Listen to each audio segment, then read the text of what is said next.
조경학회 2022 춘계학술대 특별 세미나로 마련된 조경의 자격, 조경설계 면허제도의 문제와 대안이라는 그 토론회에 참석해 주신 발표자분, 그다음 토론자분, 그리고 청중 여러분들 모두 반갑습니다. 이 문제는 사실은 뭐 어제 오늘의 일은 아니었던 것 같아요. 조경 특히 설계와 관련해서 과연 이 설계를 할 수 있는 자격을 가진 자는 누구이냐, 그거를 사회에서 인정해 주고 있느냐, 이런 문제가 조경 설계를 하는 사람들한테 굉장히 큰 고민거리고 숙제였었는데, 사실 고민을 한 지는 꽤 오래됐다고 봅니다. 근데 이게 제도화되는 그 결실로 맺어지지는 못했었는데요. 최근에 전 국민적으로 사회적으로 조경에 대한 관심도 높아지고 이런 조경의 결과물들을 만드는 사람들에 대해서 관심이 많아지고, 그러다 보니까 그러면은 조경을 하려면은 누가 해야 되지? 누가 설계해야 되지? 아무나 할 수 있나? 이런 문제 제기와 더불어서 우리 스스로한테 과연 우리는 어떤 자격을 부여받고 어떤 권리를 가지고 어떻게 이름을 걸고 활동하고 있는지 반성하게 되는 계기를 갖게 된 것 같습니다. 소영의 그 기획 부회장님과 제가 이 기획을 하면서 이제 뭐 요즘에 남자의 자격 이런 얘기도 있고 해서 그 조경의 자격 이렇게 가보자라고 하고, 이제 이런 그 인트로 말을 쓰면서 자격, 면허 이런 얘기들을 좀 혼동해서 썼더라고요. 사실 이거를 오늘 다시 보니까 이 자격과 면허에 대한 개념조차도 좀 정확하게 정립되지 않은 게 우리의 현실이었구나, 이런 생각을 하게 됩니다. 그래서 오늘 네 분의 귀한 그 발표자분들을 모셨고요. 또 네 분의 토론자를 모셨습니다. 제가 그냥 간단히 지금 소개를 드리고 각 발언 기회가 올 때마다 제가 조금 더 개인적인 얘기를 담아서 소개를 드리겠습니다. 스튜디오 201 기술사 사무소 대표님이신 이상수 대표님 모셨습니다. 안녕하세요. 스튜디오 201의 이상수입니다. 잘 부탁드립니다. 네. 그리고 건축사 사무소 신의 신호섭 수장님 모셨습니다.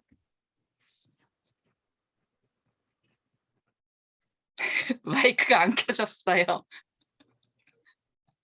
저는 익숙한데 저런 모습이. 네. 또 결국은 마이크를 안 켰네요. 네. 신호부자입니다. 네. 오늘 초대해 주셔서 너무 기쁘고요. 영광입니다. 네. 좋은 시간 되셨으면 합니다. 네. 네, 반갑습니다. 그리고 세 번째로는 주 LP스케이프 소장님 이윤주 소장님 모셨습니다. 네, 안녕하세요. LP스케이프의 이윤주입니다. 네, 저도 이런 기회를 주셔서 너무 감사드립니다. 네. 네. 그리고 마지막 발제자이신 바이런 조경기술사 사무소의 이남진 소장님 모셨습니다. 네, 안녕하세요. 바이런의 이남진 소장입니다. 반갑습니다. 네. 자, 그리고 토론자도 네 분을 모셨는데요. 가나다 순으로 친구대학교 환경조경학과 교수 그 변재산 교수님 모셨습니다. 예, 안녕하세요. 저희 신구대학교 변재상 교수라고 합니다. 아마 이제 교육계 쪽에서 저밖에 없는 것 같아갖고 오늘 토론 내용이 또 막중하다라는 생각이 듭니다. 이제 임무를 잘 맡아서 잘 발제하고 말씀드리도록 하겠습니다. 네, 감사합니다. 두 번째는 사실 굉장히 부담스러우셨을 것 같은데 CA조경기술사 사무소의 사원님이 오셨어요. 저희가 이제 학생들의 목소리를 듣고 싶어서 추천을 받았거든요. 또 올해에 광주에서 이플라가 열리고 하니까 광주에서 그 공부를 하시는 분이면 좋겠다 해서 추천을 받아서 지금 막 설계 업무를 시작하신 이제 사원 자격이자 학생 시절로부터 얼마 이제 실무한 지 얼마 안 되는, 그래서 좀 따끈따끈한 기억이 있는 분을 모셨습니다. 신원재 사원님 반갑습니다. 네, 안녕하십니까. 저는 CA에서 근무하고 있는 신원재 사원입니다. 지금 아직도 지금 심장이 밖으로 튀어나올 것 같아서 조금 얼떨떨한데 오늘 열심히 한번 해보도록 하겠습니다. 네. 그리고 신학 컨설팅 수장님, 예전에 이제 조서력 회장님도 하셨고 고민이 많으셨던 걸로 아는데요. 반갑습니다. 마이크 켜주세요, 대표님. 잘 들리시죠? 네, 네, 잘 들립니다. 네네. 이런 자리가 어찌 보면은 선배들이 고민을 많이 했지만은 현실적으로 접근이 미약했던 그런 부분들이 있었는데 이것 때문에 노력들은 참 많이 했었어요. 그래서 그런 것들을 후배님들이 좀 알아주시고 또 이 자리에 불러준 거에 대해서 또 이런 자리가 있다는 게 굉장히 고맙고 즐거운 자리가 될 것 같습니다. 고맙습니다. 네, 반갑습니다. 자, 마지막 토론자로 그 건하레저 조경부 전무님이신 최은경 전무님 모셨습니다. 네, 안녕하세요. 네, 반갑습니다. 예, 최은경입니다. 네. 네, 그러면은 오늘 참여하신 분들 소개는 마쳤고요. 그러면 첫 발제로 들어가겠습니다. 스튜디오 201 대표 이상수 대표님이 발표를 해주실 건데, 사실 그 이상수 대표님은 건축학 전공을 하시다가 이제 조경학 복수 전공을 하면서 이제 조경이 더 좋아서 지금은 완전한 조경인으로서 활동하고 계신데, 제가 사실 뭐 멀리서 가까이서 그 학생 때부터 큰 회사 다니다가 또 독립해서 파트너십으로 일하다가 또 독립해서 결국에는 이제 기술사 사무소까지 가는 그 긴 여정을 같이 지켜보고 있어서 사실 그 과정 중에 얼마나 많은 난관이 있었을까 그런 생각도 해보게 되고요. 오늘 이 자리에 그 과정을 통해서 느꼈던 점까지 공유해 주시라고 믿고 첫 발제 부탁드리겠습니다. 예, 안녕하세요. 스튜디오 201의 이선수입니다. 뭐 사실 뭐 이게 어떻게 말씀드릴지 모르는데 꼭 고양이 목에 방울 다는 기분인데요. 이게 나중에 PT를 보시면 알겠지만은 결국에는 사실 이제 지금 사무실을 차리고 운영하면서 좀 불합리하다고 느꼈던 부분들 갖다가 사실 케이스 바이 케이스로 정리한 내용이다 보니까는 일단 그런 내용들에 있어서 공감을 하시는 분들도 있을 것이고 그리고 그런 거에 대해 잘 모르시는 분도 계실 텐데요. 그냥 일단은 이 밖에서 어딘가에서 벌어지고 있는 일이니까는 들으시고 한번 그냥 쭉 이해해 주시면 될 것 같습니다.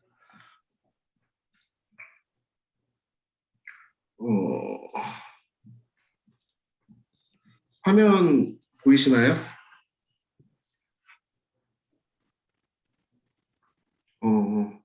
화면 보이시나요? 예, 예, 진행하겠습니다. 저도 그렇지만은 사실 이렇게 회사를 차렸을 때 가장 대부분의 조경 설계사무소들이 뭔가 회사를 차려야 되겠다라는 생각을 하기보다는 이제 뭐 주변 상황이라든가 그런 여러 가지 이유 등에 의해서 비자발적 창업이 대부분인 것 같습니다. 그리고 창업을 하게 되면은 보통 이제 한두 명이 거의 아르바이트식으로 운영을 하면서 시작을 하게 되는데요. 저도 이제 마찬가지로 그런 과정을 거쳤고요.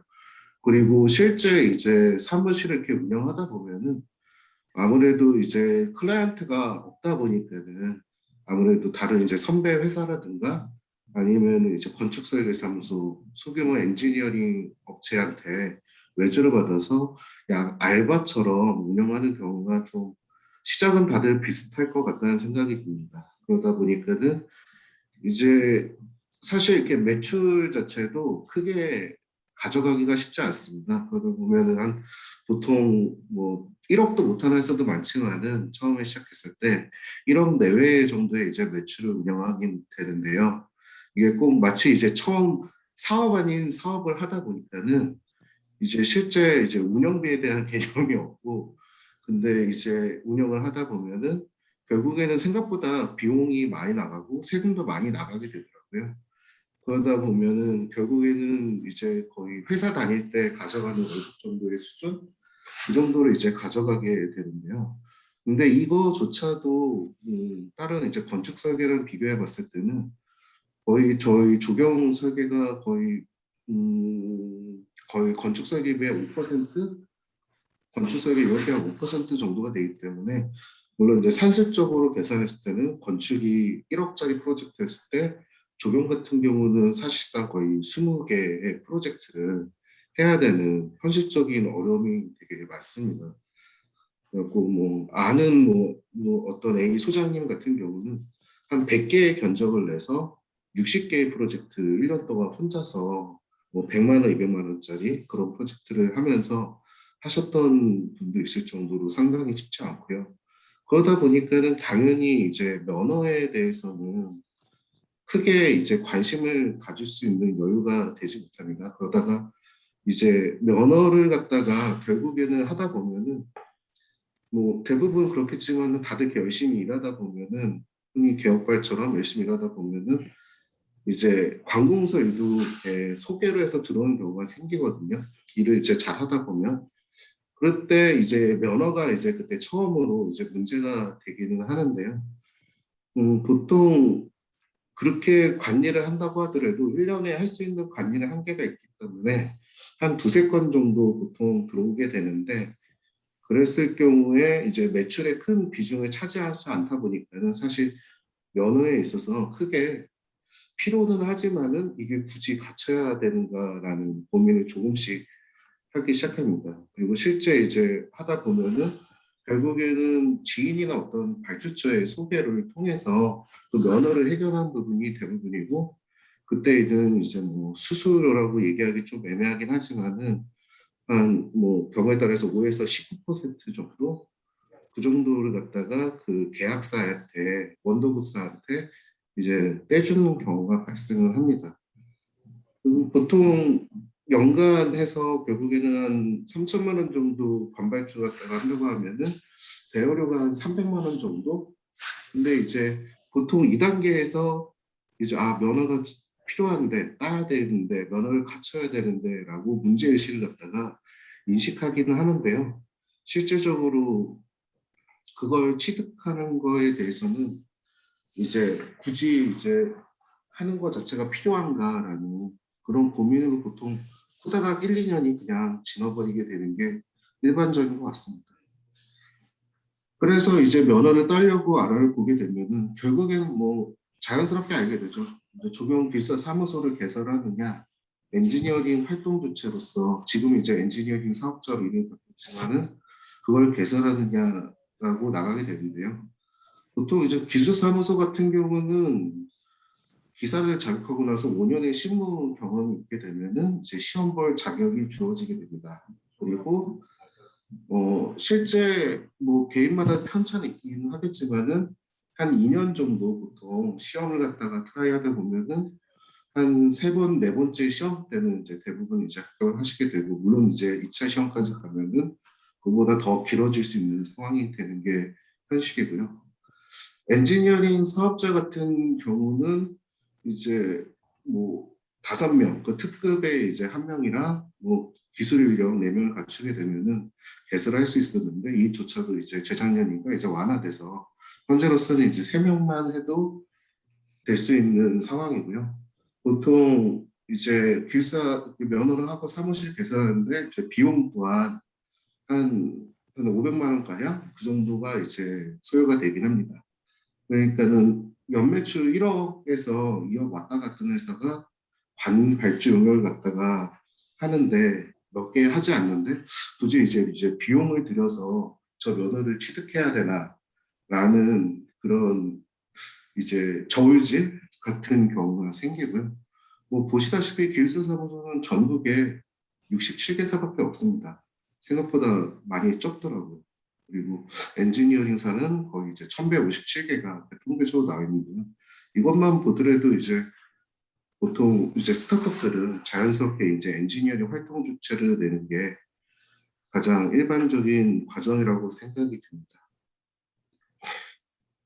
엔지니어링 사업자 같은 경우는 아까도 뭐 말씀드렸지만은 보통 엔지니어링 사업자 낼 때는 특급 인력 1명과 기술 인력 2명이 이제 필요를 하고요. 그거는 이제 보통 신규 사업자로 등록했을 때 되는 얘기고 이조차도 이제 그전에는 5명이었습니다. 때문에 확실히 면허를 갖추는 게 더 힘들었었는데 지금 좀 나아진 상황이고요.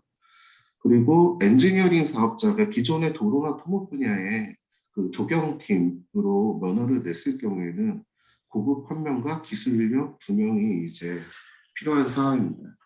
그리고 그 밑에는 이제 비용 수수료가 이제 한 500만 정도 되는데 사실 이제 기획사 사무소가 100만 원 정도인 걸 감안하면은 이제 뭐 비싸긴 하죠. 근데 이거조차도 사실 타 분야, 뭐 건축이라든가 시공이나 이런 타 분야에 비하면은 정확하게는 모르겠지만 건축 시공 같은 경우 5천만 원의 비용이 필요하다고 하더라고요. 그런 면허를 갖추는 데 있어서.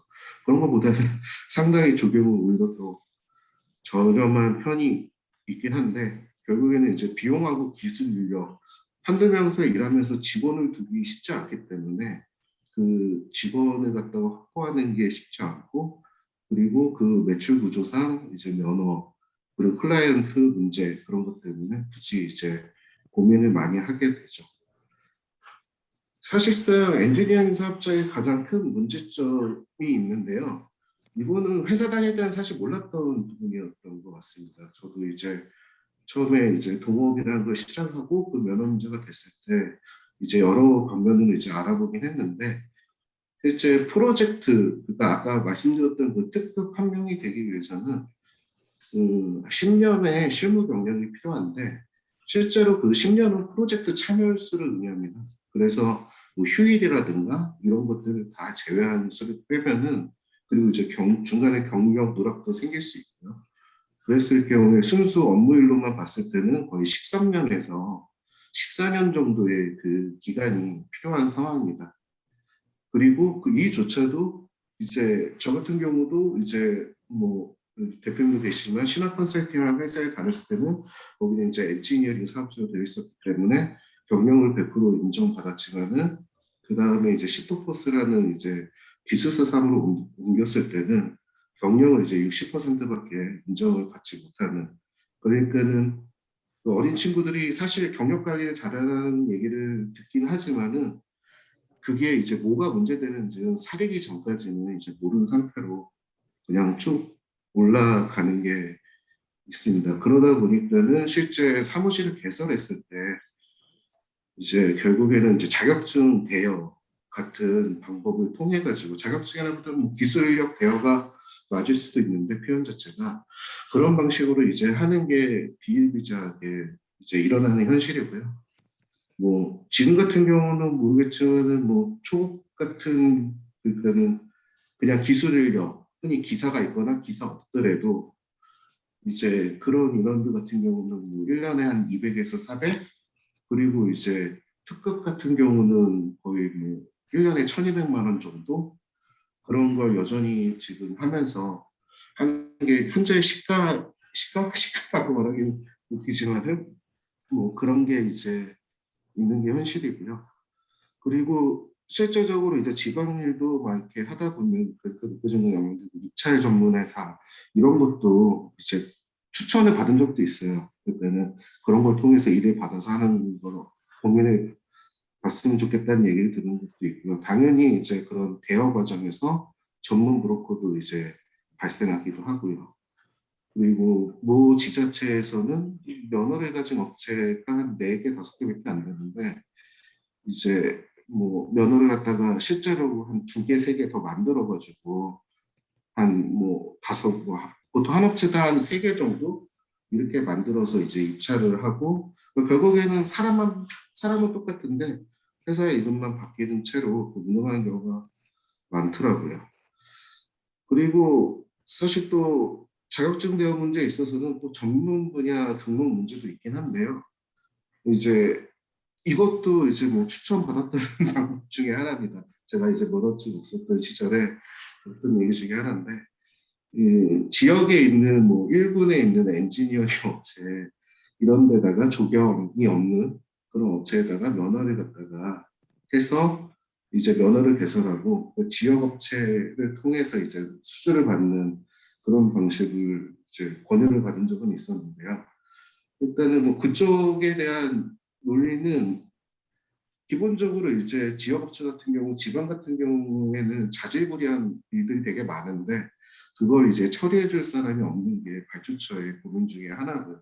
그랬을 경우에 이제 지역업체한테 부탁을 하게 되는데 그러면 이제 그 지역업체에서 만약에 조경팀이 있다라고 한다고 하면은 그런 각종 작은 정비 사업이나 뭐 이런 걸 해줄 수 있는 게 서로 이해관계가 맞는 것 같고요.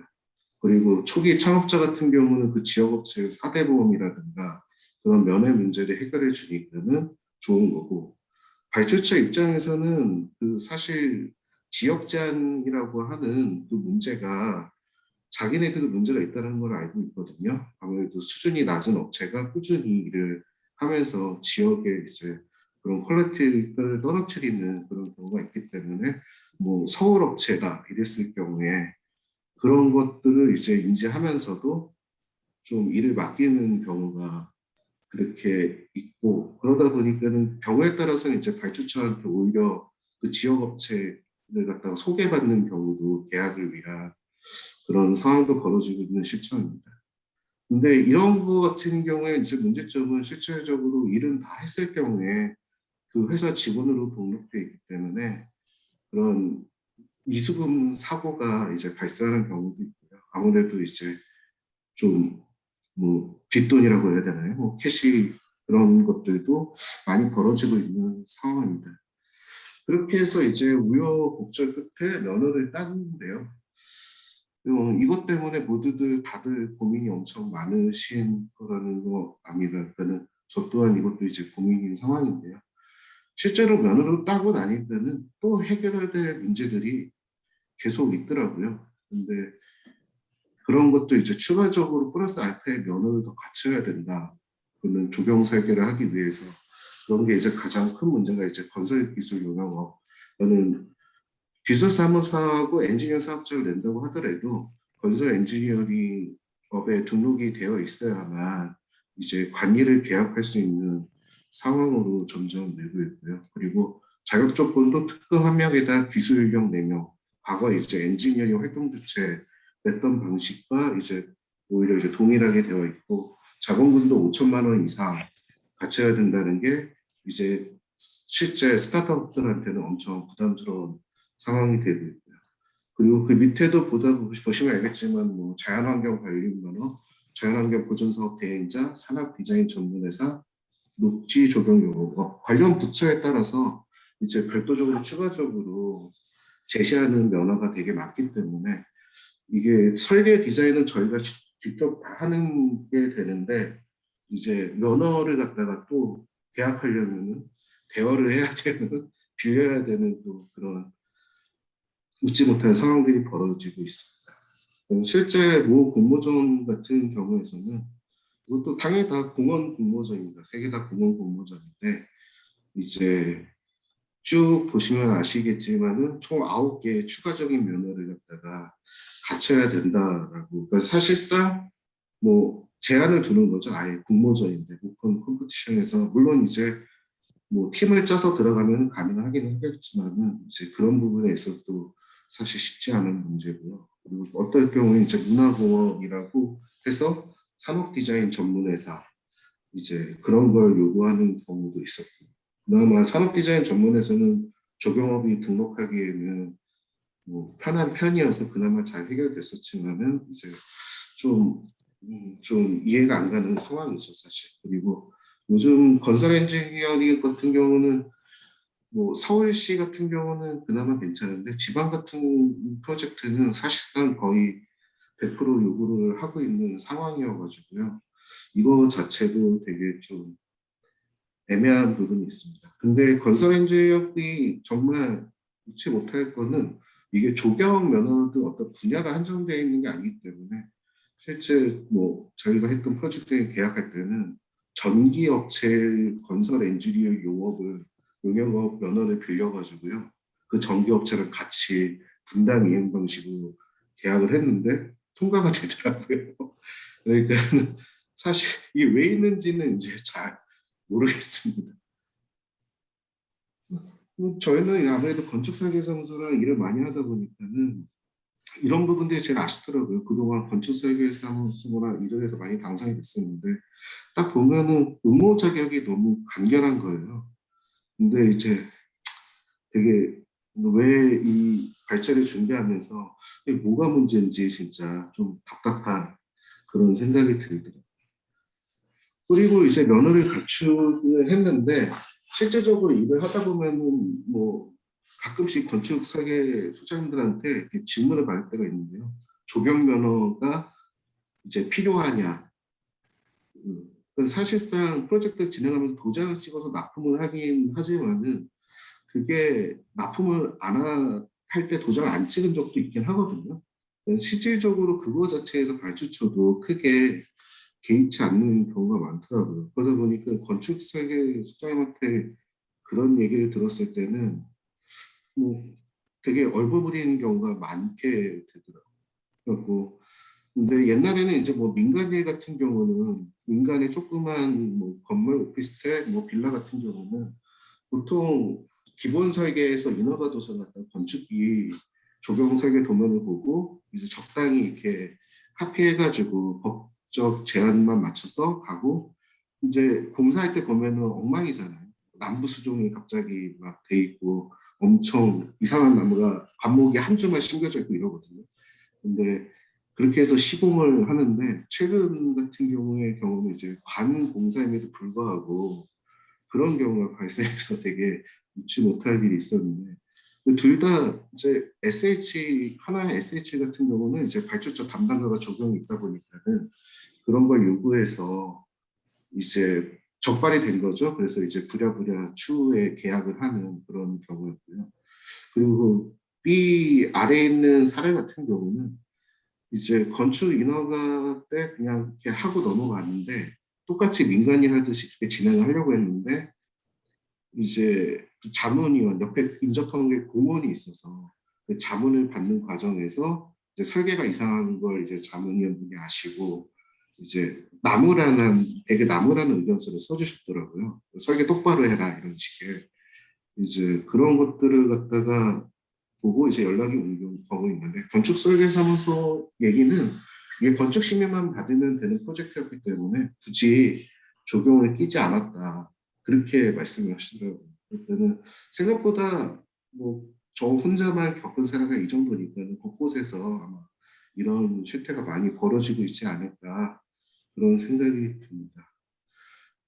이게 이 발제를 준비하면서 되게 여러분한테 이렇게 물어봤는데 되게 재밌는 거는 조경설계 면허가 필요한가 물어보면은 다들 관리를 하려면 필요하죠라고 답변을 하시더라고요. 그러니까 왜 조경설계를 하면서 면허가 당연히 있어야 됨에도 불구하고 그냥 이게 너무나 당연하게 사람들이 얘기한다는 것 자체가 그게 많이 좀 씁쓸하고요. 그리고 만약에 면허를 받는다는 생각으로 쭉 이렇게 훑어봤을 때는 이게 생각보다 쉬운 문제는 아니겠다라는 생각이 들더라고요.